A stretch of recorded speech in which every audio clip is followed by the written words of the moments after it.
অ্যাকুয়াম্যাক্স conceal body of single lever shower mixture with 3-ওয়ে diverter. ফিটিংটা দেখে নেন, সামনে দেখিয়ে দিচ্ছে। কোল আউট 3টে আউটলেট, এদিক দিয়ে গরম জল, এদিক দিয়ে ঠান্ডা জল, হ্যান্ড শাওয়ার, এনমি শাওয়ার। ফিটিংটা দেখে নেন, এইভাবে আপনারা করবেন। উপরে শাওয়ার উঠে যাবে, এখান থেকে কল হয়ে যাচ্ছে নিচে, ঠান্ডা জল গরম জল ডান দিক বাঁ দিক।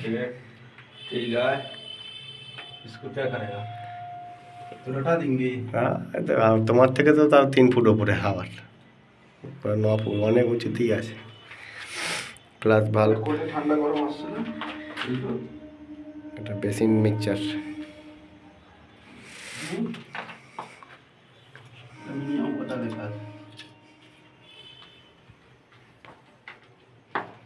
এটা কি